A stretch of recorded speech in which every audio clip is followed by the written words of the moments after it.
Whoa. I'm running short of words right now, but I cannot afford this because I have to speak. Thank you so much for all the love, for all the warmth.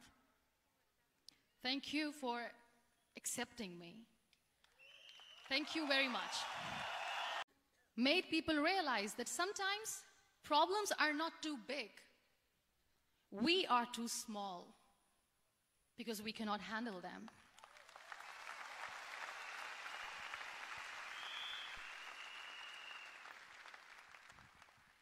It is the story of a woman who with time realized that real happiness doesn't lie in success, money, fame.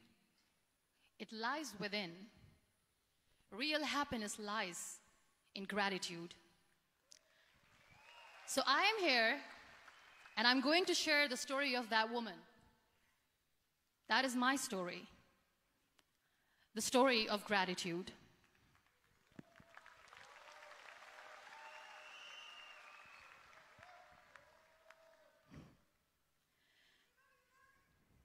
I love you too. I love you all.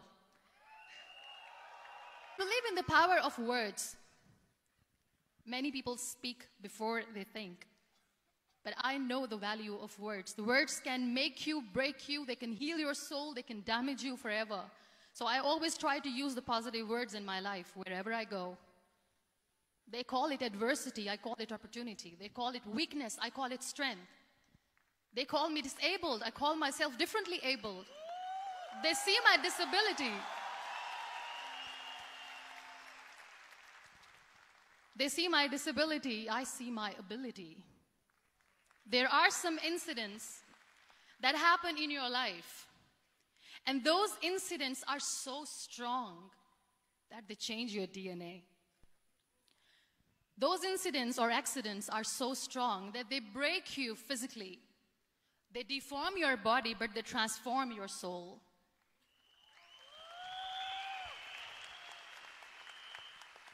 Those incidents break you, deform you, but they mold you into the best version of you. And the same thing happened to me. And I'm going to share what exactly happened to me. I was 18 years old when I got married. And this thing I'm sharing for the very first time on an international level. I was 18 years old when I got married. I belonged to a very conservative family, a Baloch family, where good daughters never say no to their parents. My father wanted me to get married. And all I said was, if that makes you happy, I'll say yes. And of course, it was never a happy marriage. Just about after 2 years of getting married, about 9 years ago, I met a car accident. Somehow my husband fell asleep and the car fell in the ditch. He managed to jump out, saved himself. I'm happy for him. But I stayed inside the car and I sustained a lot of injuries. The list is a bit long. Don't get scared. I'm perfectly fine now. Radius ulna of my right arm were fractured. The wrist was fractured. Shoulder bone and collarbone were fractured. My whole rib cage got fractured. And because of the rib cage injury, lungs and liver were badly injured. I couldn't breathe. I lost urinary bowel control. That's why I have to wear the bag wherever I go. But that injury that changed me and my life completely as a person and my perception towards living my life was the spine injury. 3 vertebrae of my backbone were completely crushed, and I got paralyzed for the rest of my life. Those 2.5 months in the hospital were dreadful. I will not make up stories just to inspire you. I was at the verge of despair. One day, doctor came to me, and he said, well, I heard that you wanted to be an artist, but you ended up being a housewife. I have a bad news for you.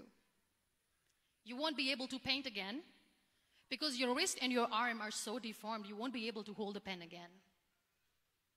And I stayed quiet. Next day, doctor came to me and said, your spine injury is so bad. You won't be able to walk again. I took a deep breath and I said, it's all right. The very next day, doctor came to me and said, because of your spine injury and the fixation that you have in your back, you won't be able to give birth to a child again. That day, I was devastated.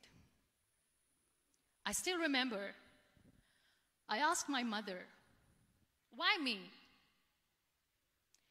And that is where I started to question my existence. Why am I even alive? What's the point of living? I cannot walk, I cannot paint, fine. I cannot be a mother. And we have this thing in our heads, being women, that we are incomplete without having children. I am going to be an incomplete woman for the rest of my life. What's the point? People are scared. They think I will get divorced. What is going to happen to me? Why me? Why am I alive? We all try to chase this tunnel. We all do this because we see light in the end of the tunnel. A deformed hand. But I'm tired of looking at these white walls in the hospital and wearing these white scrubs. I'm getting tired of this. I want to add more colors to my life. I want to do something. Bring me some colors. Bring me some small canvas. I want to paint. So the very first painting I made was on my deathbed, where I painted for the very first time. What lovely painting. So much color. Nobody could see the grief in it. Only I could. What was my biggest fear? Divorce. I couldn't stand this word. I was trying to cling on to this person who didn't want me anymore, but I said no. I have to make it work. But the day I decided that this is nothing but my fear, I liberated myself by setting him free. And I made myself emotionally so strong that the day I got the news that he's getting married, I sent him a text that I'm so happy for you and I wish you all the best. And he knows that I pray for him today. My biggest fear, number 2, was I won't be able to be a mother again.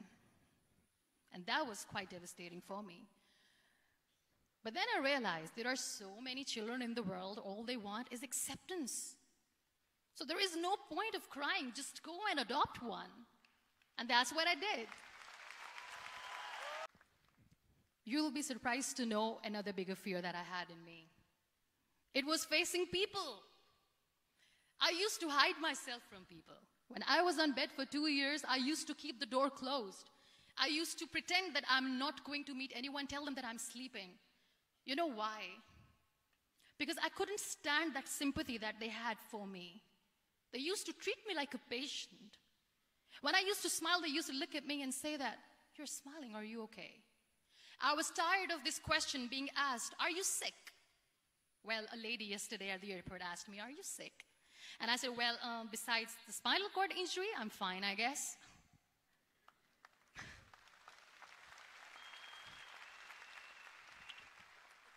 But those are really cute questions. They never used to feel cute when I was on the bed. So I used to hide myself from people, knowing that, oh my God, I'm not going to see that sympathy in their eyes. It's all right. And today I'm here speaking to all these amazing people because I have overcome the fear.